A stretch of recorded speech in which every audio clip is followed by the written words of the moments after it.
Welcome to The Advocate, your Sunday reminder that important conversations are among the necessary tools for a saner society.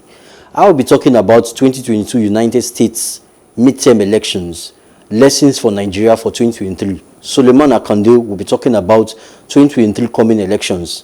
Stephen Agyode will be talking about the role of the judiciary. Today, expect interesting conversations. We will be back after the break. 2022 United States midterm election, lessons for Nigeria for 2023. Before we continue, let us seize the opportunity to commend and congratulate the Obasanjo-led peace deal in Ethiopia. On Tuesday, November the 2nd, the government of Ethiopia and the Tigray People's Liberation Front agreed to its permanent cessation of hostilities, effectively ending days of negotiating led by the African Union on the civil war that began in November 2020.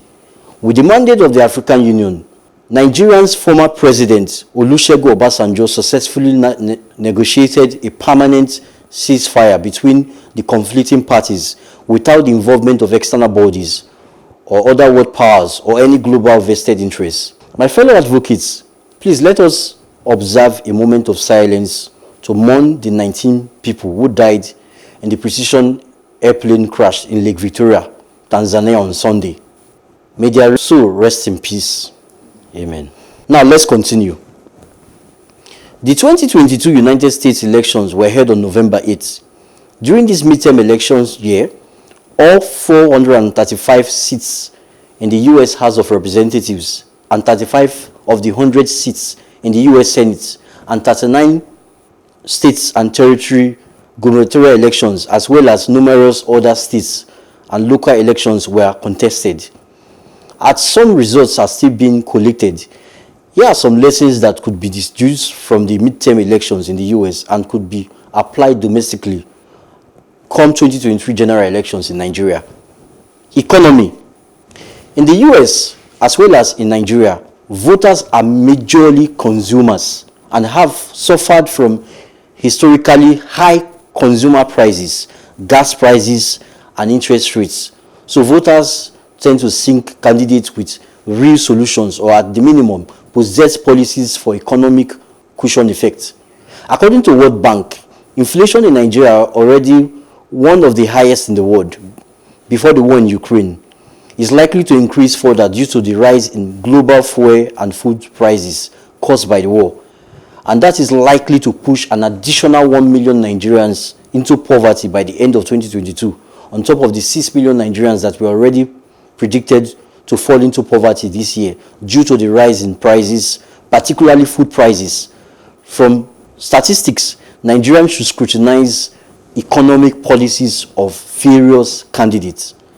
Crime and gun violence.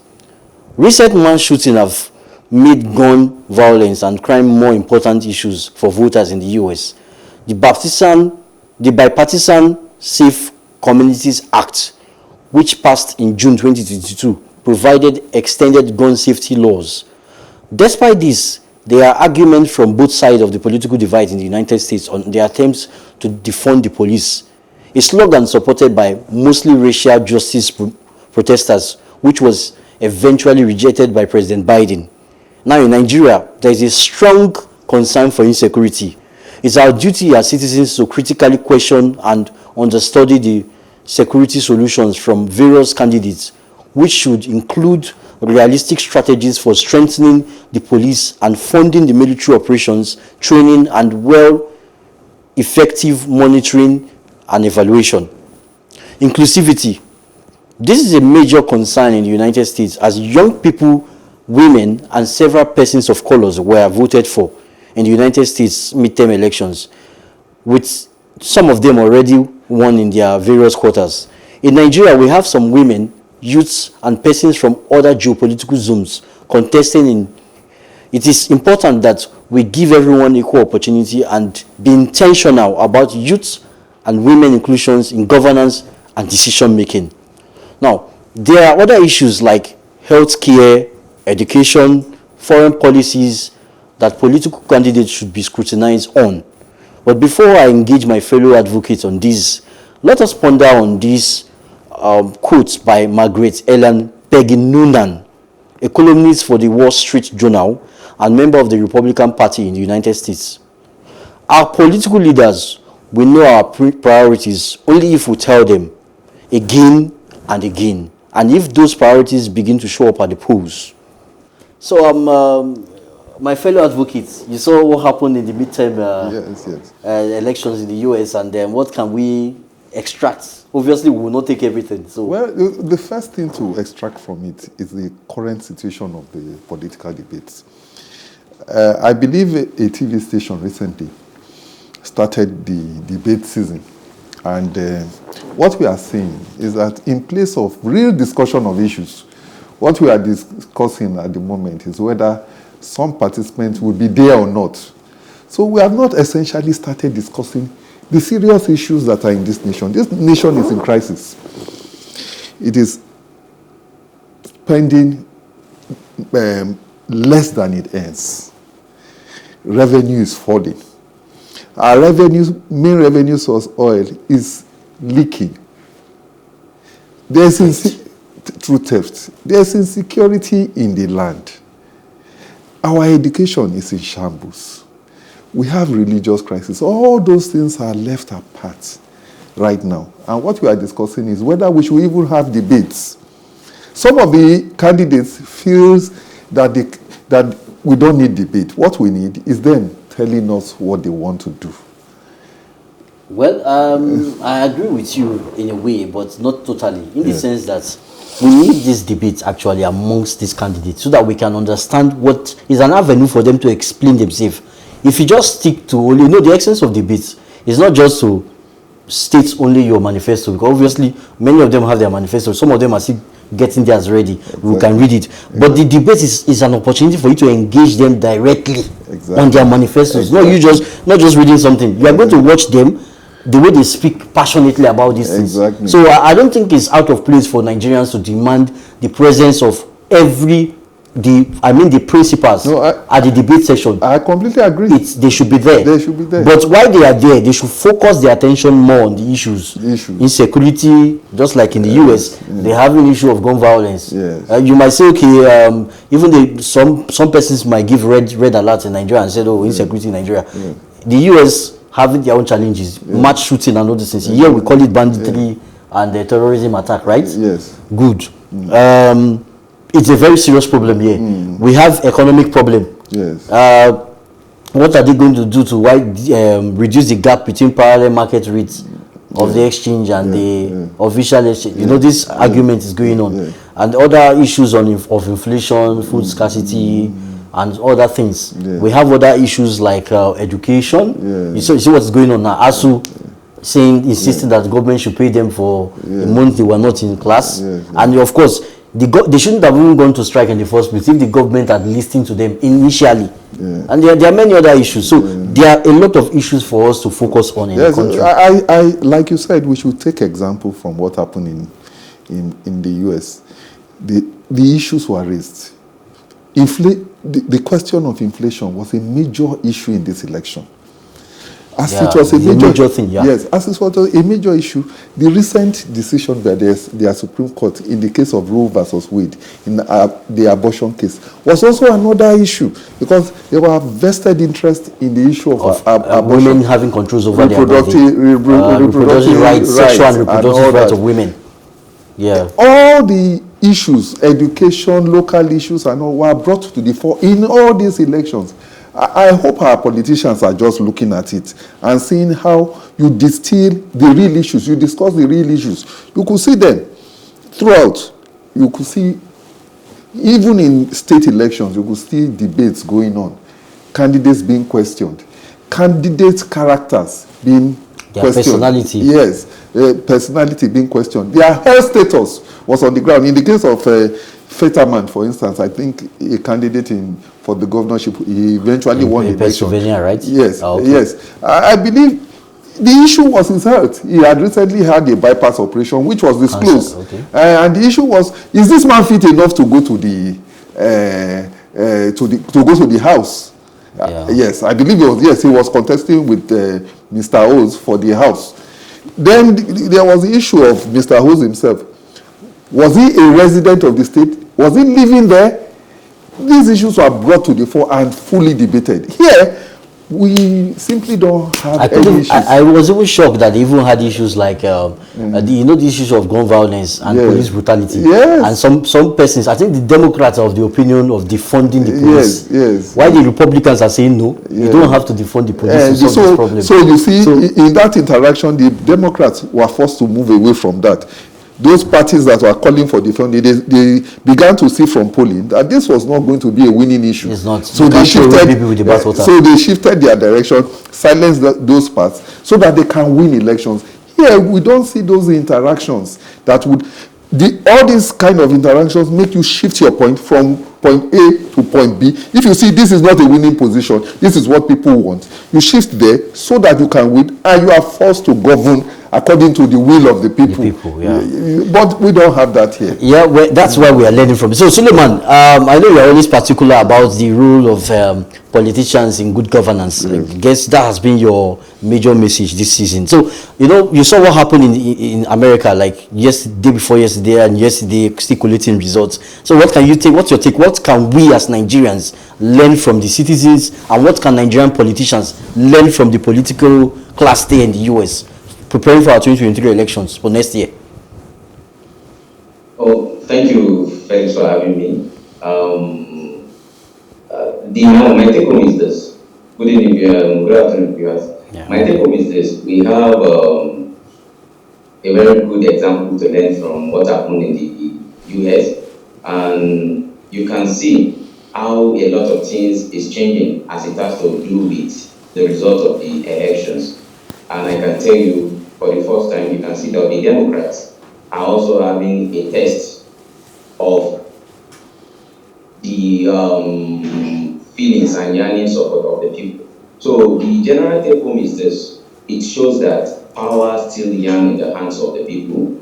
They are the employers of leaders in government, and they decide to either keep your job or they will fire you from the results over. So what we learn as citizens of this country is that we are saying that the hallmark of leadership is performance.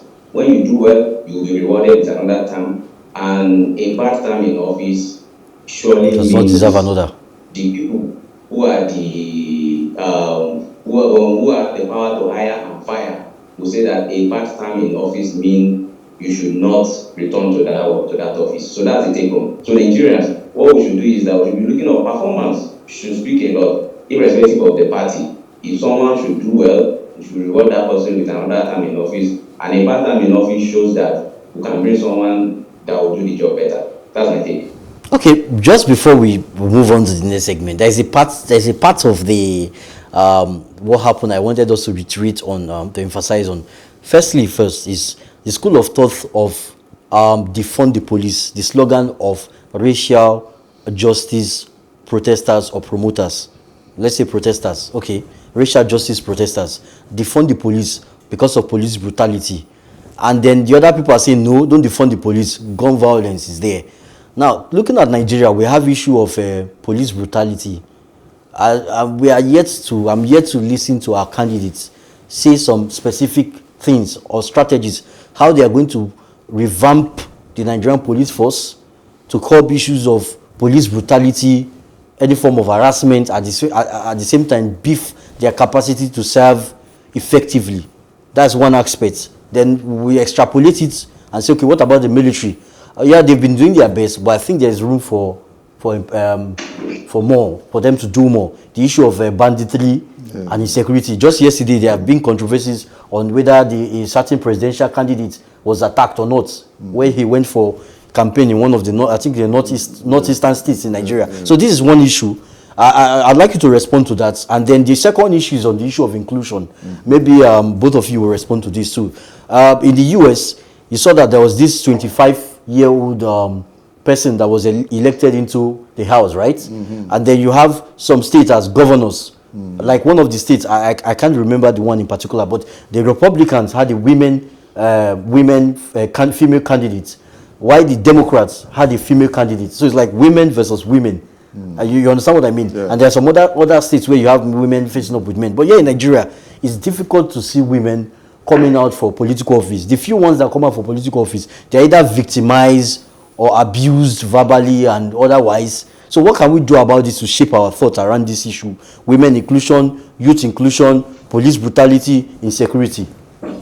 Suleiman. Let me start from the first one, that is police brutality.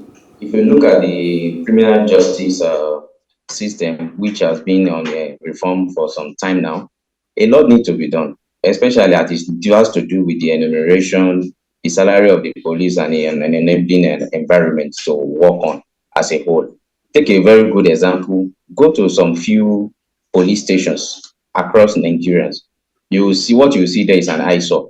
You cannot even have a good record system that takes data of people that have been charged or accused, or record of any type of violence that is going on. So the first point is to a kind of reform the system as a whole, a good enumeration system, a good working environment. And I've always hammered on this point of data. Data is very, very, very important in this case. When you have that, when the policeman knows that the data of his activities is being taken, the criminals also knows that the data is there, the record is there, everything will start taking shape. So away from that, we also need the system as a whole. You will be surprised that some of the acts that establish some of these forces is either that they need to also be reviewed, whereby you have a new law that speaks the need of this age and time. So on the other questions of women inclusion in politics, is a matter of, I can see some political parties have even gone far to reduce the nomination form for their female candidates. And in the last 2015, the records a bit increased. 2019, I think there is a kind of dip. So we are hoping that in 2023, the record what we saw very high, especially in the Senate, in the House of Rep, and the president in the presidency too. Look at Adamawa, for example. We have some of the major parties fielding a female candidate in Honorable Binani. I think I think she has a court case that is just coming up of recent, nullifying her candidature. So most of these major parties, I think, to be fair to them, they've really tried in trying to reduce the nomination fee for female candidates. But you remember, we call it a democracy. You can't stop anyone from vying. Yeah, that's what makes it democracy. But at least let the political parties and the actors provide an enabling environment for some of our female aspirants to try. Thank you. I'd like to hear your thoughts, especially as one certain political juggernaut talked down on a certain female candidate from another party recently. I don't think it's a very good thing, the optics. So I'd like to hear your thoughts. We don't talk down on people. No. Well, the inclusion of women is it's actually necessary. We live in a, don't forget, a patriarchal society, and we will evolve out of some of these things. I also wanted to speak to what Suleiman said about performance. The problem we have is we have now people stating performance and not wanting to be questioned on the performance because we are not having debates. It's not just enough to say, I have done. People must be able to query, what is the quality of what you did? You must open yourself up to criticism of it and answer to that criticism. So at the moment, what we are having is people stating, I am good, I have done this in the past and all that. We don't have a forum for querying that. I think the debate will open such. We open such. Then also, I think the other issue you raised about the police, and I think Suleiman spoke effectively to that. Now, the problem that Suleiman has highlighted is one that has happened before. We once had a governor in this country who was challenged on grounds that he had been charged for fraud in Abuja. The main issue there was, was he the one that was charged? Because the person that was charged bore his name. There was no mugshot at the police level to prove that this was the man. There was only a name before a magistrate. That magistrate had become aged. He was called to come and give evidence. He couldn't really remember anything. There was no real mugshot video or physical evidence to show. No technical aid. No technical aid. Till today, if you go to the police station and somebody is reported to police, or even from there charged to court, there's no mugshot. Nobody takes a picture of the person. Nobody records the picture and fights it somewhere. Nobody does a video of anything. So it is possible to take Mr. X, take him to the station, charge him to court and do everything, and one day he will say it was not really me, just like the governor did. All these things we need to improve. Also, we need to improve on the training, education of our officers. It will reduce brutality. Lack of training can cause somebody not to even know what he's doing. He may just feel that force is the way to do it, whereas there may be other more effective and simpler and better ways to do a thing. So we need to train our officers. Also, we need to increase it's become an acne issue. The number of policemen we have is simply too small. Yeah. We need to increase them. Then also, in the area of security, we know that our internal security bodies are not working effectively. We need to engage in training them or making them partner with foreign spy agencies so that they can learn what the trade is. For instance, for me, I wonder always, this Boko Haram, this ISWAP, can you not infiltrate them with spies?